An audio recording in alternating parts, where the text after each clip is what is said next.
दोस्तों स्वागत है आप सभी का हमारे YouTube चैनल में और उम्मीद करते हैं आप सबकी तैयारी भी अच्छी चल रही होगी।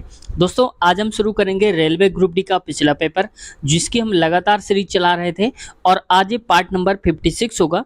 इससे पहले कि बहुत सारे पार्ट्स करवा चुके हैं। अगर आपने नहीं देखा तो चैनल की प्लेलिस्ट में आप चेक कर लेना, वहाँ पर रेलवे ग्रुप डी के नाम से प्लेलिस्ट मिल जाएगी, बाकी सारे पार्ट वहाँ मिल जाएंगे। किसी भी एग्जाम का प्रीवियस ईयर अपने आप में इम्पॉर्टेंट हो जाता है।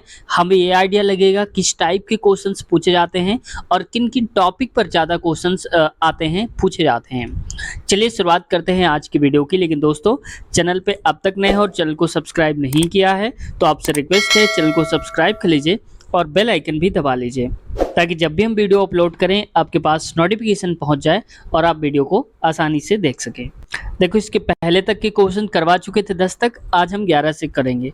195 और 273 का मासापा ज्ञात करना है, यानी कि एचसीएफ ज्ञात करना है।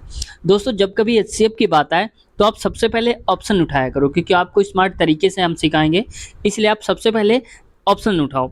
ऑप्शन में वो उठाना है जो सबसे बड़ा नंबर हो। सबसे बड़ा नंबर है कौन है? 65। तो मैं 65 से देखो, अगर 65 से ये दोनों नंबर 195 273 कट जाते हैं तो बस वही आंसर हो जाएगा। नहीं कटते हैं तो उसके बाद छोटा ले लो। जैसे मैं 165 मैं 65 को पहले दिखा देता हूँ। 195 और यहाँ पर आ जाएगा 65। ठीक है, जैसे मान लो इसको मैं काटता हूँ 5 से, तो 5 3 15 हो जाएगा, 5 45 हो जाएगा और 5 से कम 5, 5 3 15, 13 3 39। देखो ये पूरा कट गया, लेकिन अब 65 से 273 भी कटना चाहिए। तो आप बताओ दोस्तों क्या ये कटेगा इससे? 65 से नहीं। क्यों? क्योंकि लास्ट में इसके 5 है और इसके लास्ट में 3 है, तो 5 का मतलब है कि वही काटेगा जिसके लास्ट में 5 या 0 होगा, वही 5 से कटता है। तो ये 65 से भी नहीं कटेगा, तो इसलिए ये गलत हो गया। अब हमें क्या करना होगा? ऑप्शन इसके बाद उससे छोटा देखो, 65 से छोटा क्या है?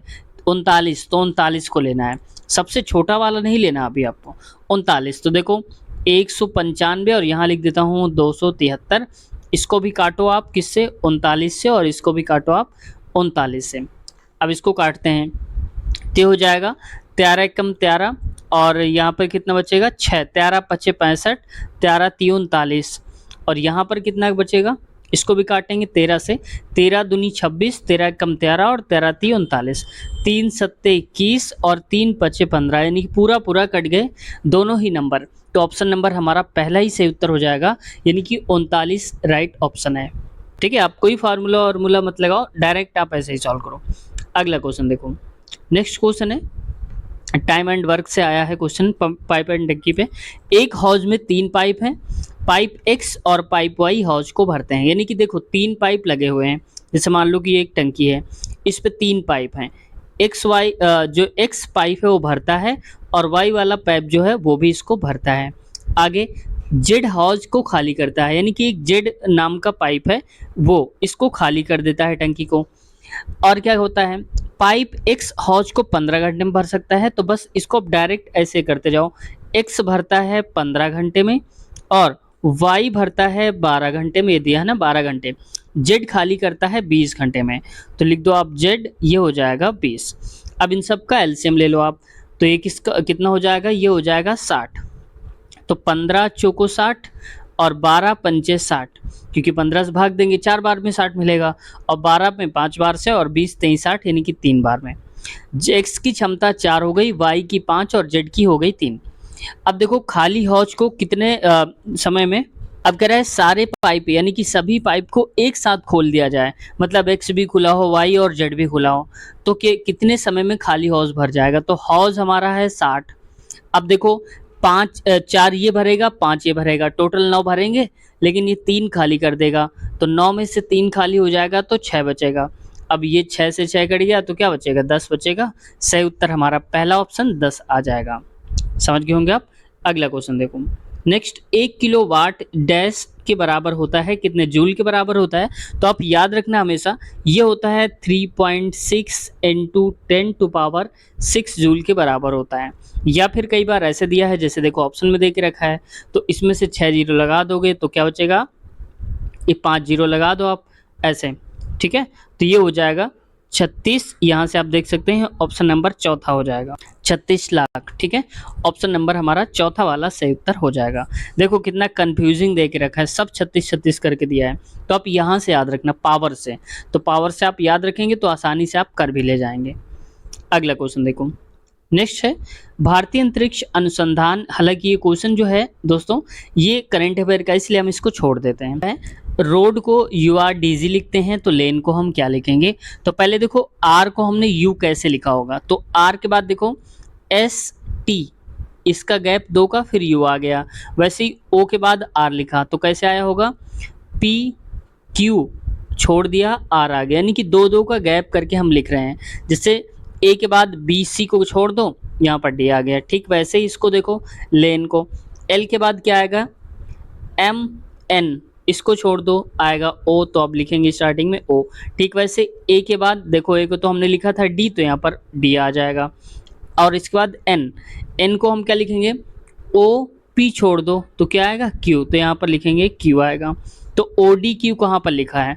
तो ODQ देखो ऑप्शन नंबर केवल दूसरा में लिखा है, लास्ट वाला मैच करने की जरूरत ही नहीं हमको। ODQ ये यूनिक मिल रहा है यहाँ से, तो ऑप्शन नंबर दूसरा राइट हो जाएगा। अगला क्वेश्चन देखो, उत्तर प्रदेश में डैश कांच की चूड़ियों के काम के लिए प्रसिद्ध है। कौन सा प्रसिद्ध है कांच की चूड़ियों के लिए? तो ये फिरोजाबाद, ऑप्शन में दूसरा सही उत्तर हो जाएगा।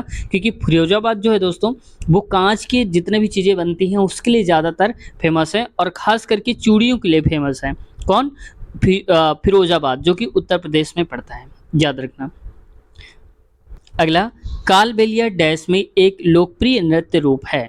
तो कालबेलिया कहाँ का नाच है? ये है राजस्थान का। तो राजस्थान में जैसे कि 13 ताली आता है, ठीक है, ये भी याद रखना। 13 ताली, सुई सिनी, पनिहारी और घूमर, ये सारे के सारे राजस्थान के हैं, और कालबेलिया भी राजस्थान का ही है। एक सबसे ज़्यादा जो पूछा जाता है दोस्तों, मैं आपसे ही पूछ लेता हूँ, कथक, जो कथकली है, कौन सा? कथकली, ये कहाँ का है नाच? आपको बताना है। ठीक है, कथकली कहाँ का डांस है ये बताना है आपको। अगला क्वेश्चन देखो, नेक्स्ट वेन आरेख दे के रखा है और इसमें पूछा है नीचे दिए गए आरेखों के आधार पर निम्नलिखित प्रश्न का उत्तर दीजिए। अब देखो ऐसे टाइम्स ऑफ इंडिया, MT और सकाल ऐसे करके दिया है। अब क्वेश्चन में आते हैं और फिर समझते हैं ये कह क्या रहा है। क्वेश्चन में कह रहा है, पहले बढ़ते हैं, संख्याएं ग्राहकों की संख्या को दर्शाती हैं, मतलब कौन से कितना पेपर पढ़ते हैं ये बताया गया है। प्रश्न है कितने लोग केवल साकाल अखबार खरीदते हैं? तो साकाल अखबार का मतलब है कि ये वाला हिस्सा जितना हो जाएगा, ये वाला पूरा पूरा जो हिस्सा हो जाएगा ये वाला। ठीक है, साकाल जितने पढ़ते हैं, तो साकाल पढ़ने वालों की संख्या को आप काउंट कर लीजिए। लेकिन इसमें एक चीज़ और भी ध्यान देना, केवल बोला जा रहा है, यानी कि दूसरा और अखबार ना पढ़ते हो, केवल साकाल ही पढ़ते हो। तो ये वाला जो हिस्सा है देखो, ये वाला अगर देखें तो MT भी पढ़ते हैं, तो ये तो वैसे भी हट गया, ये भी हट गया, केवल ये वाले जो आएंगे, ये वाले, ये 2 ये होंगे। तो 26 प्लस का 9 करिए, तो 26 9 होता है 35। तो सही उत्तर हमारा क्या आ जाएगा? ऑप्शन नंबर पहला ही 35 राइट ऑप्शन हो जाएगा। आगे की तरफ बढ़ते हैं। नेक्स्ट है, देखो ये क्वेश्चन गलत था, इस वजह से इसको हटा दिया गया था। हालांकि ये करंट अफेयर का क्वेश्चन है, तो ऐसे भी हम लोग छोड़ने ही वाले थे इसको।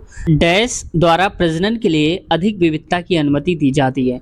देखो ये क्वेश्चन रिपीटेड क्वेश्चन है, ये पहले भी आ चुका है। तो प्रजनन में जो विविधता पाई जाती है वो यौन प्रजनन में पाई जाती है। ठीक है, सबसे ज़्यादा इसको यौन प्रजनन को लैंगिक प्रजनन भी बोलते हैं। तो लैंगिक प्रजनन में सबसे ज़्यादा विविधता देखने को मिल जाती है, याद रखना आप। अगला क्वेश्चन है, दो संख्याओं का लघुत्तम समापवर्त और महत्तम समापवर्त क्रमशः 90 और 9 है, यानी कि जो लासा है वो 90 है और मासा है 9, और उन संख्याओं में से एक 18 है और दूसरी बताना है। तो हमें पता है कि फार्मूला होता है हमारे पास लासा गुणे में मासा जो भी होता है, और बराबर पहली संख्या गुणे में दूसरी संख्या। तो लासा और मासा आप कर दो, तो 90 गुणे में हो जाएगा 9, बराबर में x मान लो कि पहली 18 है और दूसरी वाली y मान लो, कुछ भी मान सकते हो। तो 18 कम 18, 18 पंचे 90, तो 9 गुणे 5 गुणे 9, तो 9 गुणे 5, ये 9 5 गुणे 9 कर लीजिए, बात वही है। 9 पन्ना 45 आ जाएगा, तो y की वैल्यू क्या हो जाएगी? 45। ऑप्शन नंबर तीसरा सही उत्तर हो जाएगा। याद रखना ये है आसान, लेकिन हर एक एग्जाम में पूछा जाता है और खासकर हर एक सेट में ये क्वेश्चन दे के रखा होता है। अगला क्वेश्चन देखो, नेक्स्ट है, ये क्वेश्चन है बोडामास का ही। अब इसको समझते हैं। अब देखो यहाँ पर जब कभी कई सारे चिन्ह आते हैं तो सबसे पहले हम भाग को सॉल्व करते हैं, फिर क्या करते हैं, फिर गुणा को, ये गुणा वाला जोड़, और फिर इसके बाद घटाना को सॉल्व करते हैं। तो इसको करेंगे तो कितना हो जाएगा, 6 नाम 54, तो 9 बार में जाएगा, प्लस का हो जाएगा 3 +3 इंटू में 3 ये आएगा। फिर गुणा सॉल्व करेंगे, 3 3 का 9 यानी कि 9 प्लस का 9 हो जाएगा 18 आएगा। तो उत्तर हमारा हो जाएगा 18, तीसरा वाला राइट ऑप्शन। नेक्स्ट क्वेश्चन पे देखो, ये क्वेश्चन ग्राफ टाइप में दिया है और ऐसे क्वेश्चन को छोड़कर भाग जाते हैं, है ना। तो ये टेबल फॉर्म पे दिया है। अब 4 वर्षों में विद्यालयों का उत्तीर्ण प्रतिशत दर्शाया गया है, यानी कि 4 वर्षों में विद्यालयों के दिए गए हैं यहाँ पर क्रमांक। अब देखो यहाँ पर विद्यालय अलग अलग दिए हैं, पहला विद्यालय PQR ABC और ऐसे करके किस सन में कितने कितने मार्क्स हैं ये यहाँ पर दे के रखा है। क्वेश्चन हमारा है, किस विद्यालय का प्रतिशत क्रमानुसार धीरे धीरे बढ़ रहा है, यानी कि हर साल उसका परसेंटेज बढ़ रहा है, वो कौन सा वाला है। तो देखो इसका पहले 27 था, फिर 31 हुआ, 31 से बढ़ के 45 और 45 से 67, तो ये बढ़ रहा है। तो हमारा हो जाएगा PQR जहाँ पर होगा, क्योंकि PQR कॉलेज का ऐसा हो रहा है। जबकि दूसरा अगर आप देखेंगे तो 61 से 65 बढ़ गया है, लेकिन 65 से फिर 50 हो गया, ये तो कम हो गया ना, हमें बढ़ता हुआ लेना है, तो ये कट हो गया। ठीक, 90 से 86, 95 से 86 ये तो पहले ही कम हो गया, 92 से 82 ये भी कम हो रहा है। केवल हमारा पहला PQR कॉलेज जो है वही राइट ऑप्शन हो जाएगा, ऑप्शन नंबर चौथा करेक्ट हो जाएगा। नेक्स्ट क्वेश्चन, 18 मीटर ऊंचे एक प्लेटफॉर्म के शीर्ष से टावर का उन्नयन कोण 30 डिग्री है। यदि टावर की ऊंचाई 78 मीटर है तो प्लेटफॉर्म से टावर की दूरी ज्ञात करिए। तो सबसे पहले देखो फिगर कुछ इस टाइप का बनेगा। अब इसमें से देखो कुछ इस टाइप का फिगर बनेगा। तो ये जो ऊंचाई है इसकी चबूतरे की, वो है प्लेटफॉर्म की 18 मीटर और टोटल है 78। तो आप देखो इतनी तो हो गई 18, तो बची हुई कितनी होगी, ये हो जाएगी 60, क्योंकि 78 माइनस 18 करेंगे तो यहाँ पर ये हो जाएगी 60। ये 30 डिग्री कोण बना रहा है। तो हमें पता है कि tan थीटा, क्योंकि हमें ये बताना है ये वाली x की वैल्यू, ये वाली दूरी, ठीक है। तो tan थीटा इक्वल होता है लंब कितना दिया है 60 और आधार यानी कि बेस है x, और tan थीटा मतलब इसकी वैल्यू है 30 बराबर में 60 बटे में हो जाएगा x। tan 30 की वैल्यू जो होती है दोस्तों वो होती है 1/√2, मैं यहाँ लिख देता हूँ 1/√3 होती है, 1/√3 बराबर 60 अपान का x। तो x की वैल्यू क्या आ जाएगी, ये आ जाएगी 60√3। तो बस हमें x की वही वैल्यू बतानी थी, तो 60√3 सही उत्तर ऑप्शन नंबर चौथा हो जाएगा। अगला क्वेश्चन है, 5 के रूप में दिए गए समीकरण का परिणाम प्राप्त करने के लिए क्वेश्चन मार्क के स्थान पर गणितीय चिन्ह विशिष्ट करें। यानी कि हमेशा ऑप्शन में यहाँ पर इक्वल में आना चाहिए 5। हम कौन कौन से चिन्ह को यहाँ पर रखें, तो इसको थोड़ा सा जूम करता हूँ, इसके बाद इसको देखते हैं। मान लो मैं इसको लेके करता हूँ, तो सबसे पहले आप ये देखा करिए कि इसको सॉल्व करने पर अगर कोई भाग वाला है जो आसानी से सॉल्व हो सकता है तो वैसे आप करना, ठीक है। तो भाग वाले से चेक कर लेते हैं। मान लो यहाँ पर 1 2 3, तो इसको मैं थोड़ा दूर दूर कर लेता हूँ। 110 है, यहाँ पर कुछ आएगा 120 है, ये ब्रैकेट लगाएंगे और यहाँ पर आएगा एक साइन और ये हो जाएगा 5, और यहाँ पर भी एक ब्रैकेट लगेगा, ये मान लो बड़ा ब्रैकेट लगा देता हूँ, और यहाँ पर कोई साइन आएगा और आएगा 10, ठीक है। ऐसे सॉल्व करना है। अब अगर मान लो कि हम भाग वाले लास्ट में करते हैं तो भाग वाला ये आएगा और इसके अंदर हमें ये सॉल्व करना पड़ेगा, तो यहाँ से कट नहीं पाएगा। अब मान लो कि तीसरा लेके देखते हैं, तो 110 इसको मान लो माइनस, यहाँ पर हो जाएगा प्लस और यहाँ पर भी हो जाएगा प्लस। तो माइनस पहले हम सॉल्व कर लेते हैं ये अंदर वाला, तो 110 120, तो माइनस का हो जाएगा 10, माइनस का 10 और इधर आएगा ये हो जाएगा प्लस का 5 और ये हो जाएगा प्लस का 10, ठीक है। तो यहाँ पर देखो -10 में 5, या फिर इसको जोड़ लो 10 5 15 और माइनस का 10 प्लस का 15, तो आंसर में आ जाएगा 5 और हमें 5 ही लेके आना था। तो सही उत्तर हमारा हो जाएगा तीसरा वाला राइट ऑप्शन। ऐसे में आपको ही डायरेक्ट रखना पड़ेगा, यहाँ पर जितने भी साइन देख रखा है तो ऑप्शन से ही आपको उठाना पड़ेगा। आगे देखते हैं।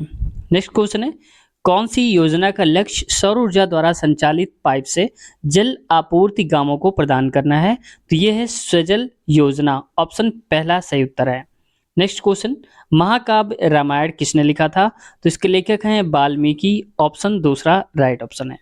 नेक्स्ट, तनों और जड़ों के डैश पोषक तत्वों और पानी को भी संग्रहित करते हैं, यानी कि उसको भी इकट्ठा करते हैं। तो ये होते हैं मृदु ऊतक जो होते हैं, ये होते हैं। अगला क्वेश्चन, नीचे वेन आरेख 100 कॉलेज के छात्रों के एक समूह द्वारा बताई गई खेल प्राथमिकताओं को दर्शाता है। ये छात्र नीचे दिए गए 3 में से एक खेल खेलते हैं और इनमें से 5 सभी 3 खेल खेलते हैं। ये 3 खेल हैं फुटबॉल, टेनिस और क्रिकेट। आरेख के आधार पर कितने छात्र केवल टेनिस और फुटबॉल खेलना पसंद करते हैं? तो सबसे पहले इसको और थोड़ा सा जूम करते हैं और फिर इसको समझते हैं ऐसे करके, तो इसमें से ज़्यादा आसानी से आ जाएगा। ए का मतलब है यहाँ पर, ठीक है, ये देख रखा है, और इसमें से तीनों ही खेल खेलते हैं। अब देखो यहाँ पर जो सारे खेल खेलते हैं यानी कि तीनों ही फुटबॉल, टेनिस, क्रिकेट, उनकी संख्या है 5, तो यहाँ पर आप कर दीजिए 5, ठीक है। अब आगे देखते हैं क्वेश्चन में क्या पूछा है। यहाँ पर क्वेश्चन में कह रहा है कितने, केवल का मतलब है कि सिर्फ वही होने चाहिए थे। कितने छात्र केवल टेनिस और फुटबॉल खेलना पसंद करते हैं? तो टेनिस और फुटबॉल का मतलब ये बीच वाले में कितना आएगा? तो पहले आप टोटल जोड़ लो कितने हो रहे हैं। तो ये हो जाएगा 12 प्लस का 12, सारे के सारे, क्योंकि 100 खिलाड़ी थे ना, 100 में से देख रहे हैं हो पा रहे हैं कि नहीं हो पा रहे हैं। 10 और फिर से यहाँ पर आएगा 10 और यहाँ पर है प्लस का 13 और प्लस का 5, तो ये हो जाएगा यहाँ पर दोस्तों 40 और 4 44, 10 हो जाएगा 54, 3 57 और 57 5 हो जाएगा 62। तो टोटल थे हमारे पास 100 में से आप 62 हटा दो तो बचेगा कितना, 38। तो यही 38 यहाँ पर आएगा जो ये जगह बच रही है। तो बस यही पूछा गया था कि टेनिस और फुटबॉल खेलना पसंद करते हैं, तो टेनिस में ये आते हैं ये, और फुटबॉल में आ रहा है ये वाला, तो इन दोनों के बीच में 38 आएगा। यही सही उत्तर था, ऑप्शन नंबर चौथा वाला राइट ऑप्शन है। नेक्स्ट क्वेश्चन देखो, ये क्वेश्चन करंट अफेयर का है, इसलिए हम इसको छोड़ते हैं क्योंकि इसको करने का कोई फ़ायदा है नहीं। अगला क्वेश्चन इसमें से है 14 52 0 58 में से 5 के स्थानीय मानों का अंतर बताना है। तो 5 के स्थानीय मान पहले बड़ा वाला निकाल लेते हैं। तो यहाँ पर एक 5 लिखा और यहाँ पर एक 5 लिखा है, तो पहला 5 देख लो ये लिखा है। इसके बाद कितने डिजिट हैं, 1 2 3 4 डिजिट देख रखा है, तो आप 4 जीरो लगा दो, 1 2 3 और 4 जीरो।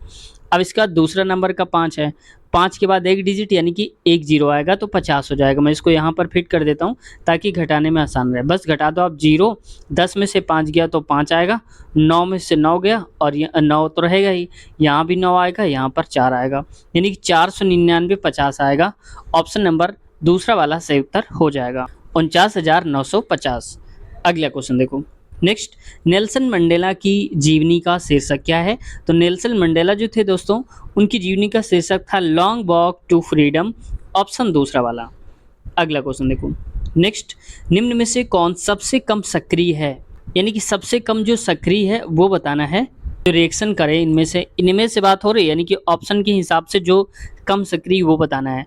तो देखो ये हो जाएगा चांदी, ऑप्शन नंबर पहला सही उत्तर है। और इनका सक्रियता का क्रम इस प्रकार है, सबसे ज़्यादा जो सक्रिय की बात हो रही वो होता है पोटेशियम यानी कि के, फिर इसके बाद आएगा सोडियम, इसके बाद आएगा प्लम्बम यानी कि सीसा, और इसके बाद आता है चांदी यानी कि एजी हो जाएगा, ठीक है, एजी ऐसे। तो ये होता है इनका सक्रियता क्रम।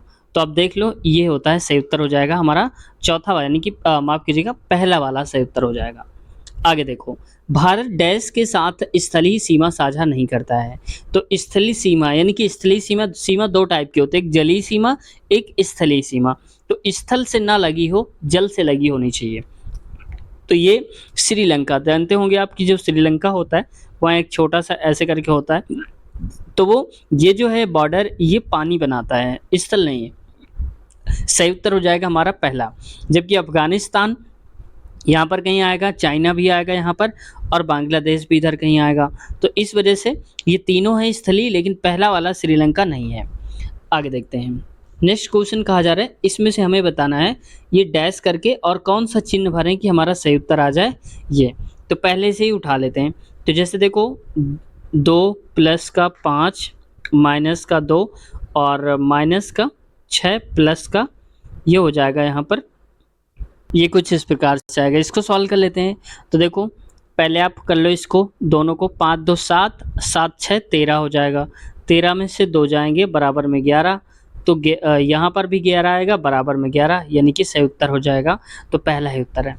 अब आपको क्या करना है पेपर में, अगर आप पहले ऑप्शन से उठाना शुरू करें, क्योंकि इसमें पता तो होता नहीं कि कौन सा आएगा, तो अगर आप पहले ऑप्शन से कर रहे हैं और पहले में ये सेटिस्फाई हो गया, यानी कि जितना लाना है बराबर में 11 और यहाँ पर भी आ गया, तो बस आगे ऑप्शन आप चेक नहीं करेंगे, टाइम वेस्ट नहीं करेंगे, डायरेक्ट टिक करेंगे और आगे बढ़ जाएंगे। ठीक है, आप चाहें तो नीचे से शुरुआत कर सकते हैं, जहाँ से आपको ठीक लगे वहाँ से आप कर सकते हैं। अगला क्वेश्चन देखो नेक्स्ट, यदि 73 64 x 11 से भाज्य है, भाज्य का मतलब 11 से उसका विभाज्य हो जाता है, कट जाती है ये संख्या पूरी की पूरी, तो x का मान बताइए। तो x का मान जब भी हमें बताने के लिए आए और 11 से विभाज्य हो, क्योंकि विभाज्यता का नियम हमने बहुत अच्छे से पढ़ा है डिटेल में, अगर आप देखना चाहते हैं तो इसी वीडियो के नीचे आपको लिंक मिल जाएगी कि कैसे पहचाने किसी भी संख्या किस चीज़ से वो विभाज्य होगा, कौन से नंबर से, सेकेंडों में आप पता कर पाएंगे। तो देखो 11 से विभाज्यता का नियम होता है, पहले मैं इसको लिख देता हूँ 73 64 और ये x, इन सबको आप जोड़ना है एक एक अल्टरनेट करके, ये और ये, तो 7 6 हो जाएगा 13 प्लस का x बराबर में जो बच रहे हैं, जैसे 4 और 3, तो ये हो जाएगा 7। अब x की वैल्यू कितनी आ जाएगी, आप यहाँ पर करेंगे 7 6 13, तो माइनस का 6 आएगा माइनस का 6। तो अब ये नहीं आप कहेंगे कि x पे -6 रखेंगे, -6 नहीं रखेंगे। अब आप बताओ कि हम किससे विभाज्य देख रहे हैं, 11 से। अब देखो -6 जो है उसमें से हम क्या ऐड करें कि 11 मिल जाए हमें, क्योंकि आंसर हमारे पास नेगेटिव है। तो हम ये करते हैं कि 6 से कितना आगे बढ़ें, ये माइनस थोड़ी देर के लिए आप छोड़ दो, माइनस आ रहा है इसलिए हम कर रहे हैं, तो 11 पाने के लिए हम 5 बढ़ेंगे आगे, समझ गए आप। तो यहाँ पर 5 जो हो जाएगा वो सही उत्तर होगा। तो x का रियल मान जो होगा वो होगा 5, तो यहाँ पर अगर आप 5 रख देते हैं तो 11 से विभाज्य हो जाएगा। ठीक है, एक बार चेक भी कर लेते हैं कि हो रहा है कि नहीं हो रहा। तो ये 73 64 और कितना आया था यहाँ पर 5, इन दोनों को आप ऐसे करके जोड़ लो, 6 5 11 7 18 माइनस का 3 4 7, तो 18 7, 18 में 7 हटा दीजिए तो 11 आ जाएगा, 11 यानी कि 11 से विभाज्य होता है, इसलिए सही ऑप्शन हमारा हो जाएगा तीसरा वाला, क्योंकि हमने 5 रखा और विभाज्य हो गया। समझ गए आप। देखो जब माइनस में आंसर आएगा तो हमें इसको 11 तक पहुंचाना पड़ेगा, जैसे -6 आया था तो 6 में से हम क्या जोड़ दें, 11 मिल जाए, 5 मिल जाए, तो सही उत्तर हमारा 5 होता। लेकिन अगर यहाँ पर -6 ना आकर के प्लस का 6 आता तो बस सही उत्तर हमारा ये 6 ही हो जाता। ये आप ध्यान देना एक बार, ठीक है, ये गलती नहीं हो।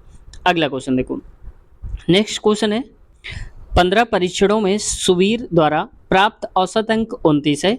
रुचिरा अब तक औसत 27 बनाई हुई है, लेकिन अब तक केवल 11 टेस्ट दिए हैं उसने, 15 देना है उसको, 11 टेस्ट वो दे चुकी है। सुवीर के प्रदर्शन से मेल खाने के लिए, यानी कि सुवीर का जो औसत है वही औसत इसको भी पाने के लिए शेष 4 टेस्ट में औसतन कितना स्कोर करना पड़ेगा। तो देखो उसने 15 परीक्षण करे थे, अब मान लो 15 में औसत का मतलब होता है सब में बराबर बराबर, तो 15 में से सब में से उसने 29 अंक बनाए हैं। ठीक है, अब इसने क्या करा, इसने खेला है कुल 11, तो 11 खेले हैं, सब में कितने बनाए 27, तो यहीं से ये पीछे हो गई, क्यों, क्योंकि ये सब में बना रहा था 29, इसने बनाया 27। तो ये बताओ कि 11 टेस्ट खेले, अब इसको 29 से ये होता है, तो 27 कितना कम है 29 से, 2 कम है, तो इसका मतलब हर बार उसने 2 रन कम बनाए होंगे 11 के 11 में से। तो कितने कम बनाए, 11 पाली खेली, 2 कम बनाए थे, तो 22 रन से पीछे हो गई है। 22 रन से कब पीछे हो गई, ये हो गई जब तक 11 टेस्ट इसने खेले हैं। अब इसके बाद चांसेस कितने बचे, 4 चांस बचे, तो 4 चांस में भाई इसकी बराबरी अगर 29 की करना है तो 29 तो इसको लाना ही लाना पड़ेगा 4 में, इन सब में, लेकिन ये जो 22 है इसकी भरपाई भी तो करनी है इसी 4 में, तो 29 से उसको ज़्यादा ही बनाना पड़ेगा। तो क्या करेंगे, ये जो यहाँ पर कम बनाई है 22, ये 4 में पूरा करना है, तो 4 से आप भाग दे दो, 4 पंचे 20 हो जाएगा और पॉइंट लगाओ 4 पंचे 20, यानी कि 5.5 उसको हर बार बढ़ा के बनाना पड़ेगा। तो 29 तो बनाना ही बनाना है, प्लस 4.4 भी बनाना है हर बार, तो 29 4 हो जाएगा, 29 4 हो जाएगा यहाँ पर, अब कीजिएगा यहाँ पर 5.5 है, 4.4 नहीं है, ये यहाँ पर गलत हो गया था, तो यहाँ पर लिखेंगे प्लस 5.5, इसको जोड़ेंगे तो 29 5 34.5, यानी कि हर बार उसको, अब ये जो बचे हुए हैं ना 4 टेस्ट, उसमें 34.5 सब में बनाना पड़ेगा, पहले में, दूसरे, तीसरे, चौथे में, इन चारों में, तो कवर हो जाएगा, 29 के बराबर आ जाएगा। तो ऑप्शन नंबर हमारा हो जाएगा चौथा वाला राइट ऑप्शन। और जिसको ऐसे नहीं समझ में आया है तो आपको एक काम कर सकते हो, लेकिन कैलकुलेशन ज़्यादा हो जाएगा। अब आपको 15 गुणे 29 करना है, मान लिया थोड़ी देर के लिए जो भी आ रहा हो, फिर करना है आपको 27 गुणे 11, जैसे मैं बता देता हूँ आपको, 15 गुणे में 29 बराबर में करना है 27 गुणे में 11 प्लस, इसी में प्लस करना है, और 4 गुणे में x करना है। ऐसे करके आपको सॉल्व करना है, तब ये पूरा कैलकुलेशन करने के बाद आंसर आपको मिल जाएगा। ठीक है, आगे बढ़ते हैं।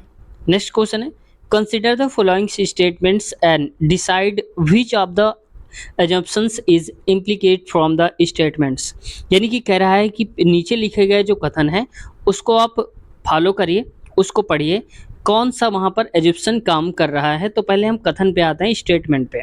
कथन हमारा कह रहा है ईटिंग पिज्ज़ा ऑफन अफेक्ट्स अ पर्सन्स हेल्थ, यानी कि पिज्ज़ा खाना अक्सर हमारे स्वास्थ्य को प्रभावित करता है। ठीक है भाई, अब एजुप्शंस हम क्या लगा सकते हैं, उदाहरण क्या बना सकते हैं। मोस्टली पिज्ज़ा, अधिकांशतः जो pizza contains lot of saturated fat, यानी कि पिज्ज़ा में फैट होता है और साल्ट्स होता है, जो कि that leads to various health issues, और जिसकी वजह से कई सारे हमारे स्वास्थ्य संबंधी विकार हो जाते हैं। तो ये तो पहला बात सही हो गई भाई, पिज्ज़ा खाना इसलिए हमारे हानिकारक होता है हमारे लिए। तो दूसरा पढ़ो, to a large extent over eating of pizza leads to a sharp rise in blood cholesterol level, यानी कि कहता है कि हमारे ब्लड में जो कोलेस्ट्रॉल की लेवल होता है वो बढ़ जाता है पिज्ज़ा खाने से। तो ये बात भी सही हो रही है, तो दोनों ही बातें सही हैं। तो both first and second are implicit, यानी कि पहले और दूसरा दोनों ही पालन करते हैं, इसका निष्कर्ष निकालते हैं, ठीक है, अनुसरण करते हैं, तो बस सही हो जाएगा। तो बस दोस्तों आज का हम यहीं तक रखते हैं, क्वेश्चन 40 तक। इसके आगे वाले क्वेश्चंस आप देख पा रहे होंगे, ये वाले, ये हम कवर करेंगे नेक्स्ट पार्ट से। तो वीडियो कैसी लगी कमेंट सेशन में आप ज़रूर बताइएगा। वीडियो से कुछ सीखने को मिला हो तो आप ज़रूर एक बार चैनल को लाइक कर दीजिएगा वीडियो को, और चैनल को सब्सक्राइब नहीं किया है तो सब्सक्राइब भी कर लीजिएगा। और साथ ही साथ अगर आप इसके पिछले वाले पार्ट्स देखना चाहते हैं, जितने भी पार्ट्स हमने करवा दिए हैं, तो हमारे चैनल के प्लेलिस्ट में आप चले जाना, वहाँ पर आपको सारे पार्ट्स मिल जाएंगे। ग्रुप डी के नाम से प्लेलिस्ट बनी होगी, वहाँ पर आप क्लिक कर लेना। हमने इसके अलावा ALP technician, NTPC, group D, सारे लगातार हम पेपर चला रहे हैं। अगर आप उनमें से कोई भी पेपर देखना चाहते हैं तो प्लेलिस्ट में आप चेक कर लेना, क्योंकि हर एक की प्लेलिस्ट हमने अलग अलग बनाकर रखी हुई है। हमने बोला था वहाँ पर कि जो भी क्वेश्चंस आते हैं, डिविजिबिलिटी, विभाज्यता, संख्या विभाज्यता का नियम, उसकी भी लिंक आपको इसी वीडियो के नीचे मिल जाएगी जिस वीडियो को आप देख रहे हैं। और इसके आगे वाला पार्ट जो भी अब आएगा, जिस वीडियो को आप देख रहे हैं, इसी वीडियो के नीचे लिंक होगी अगला पार्ट के नाम से, उस पर क्लिक करके आप अगला पार्ट भी देख सकते हैं। तो उम्मीद है चैनल को सब्सक्राइब कर लिया होगा। मिलते हैं नए वीडियो में, अपना ख्याल रखिए, टेक केयर, बाय बाय।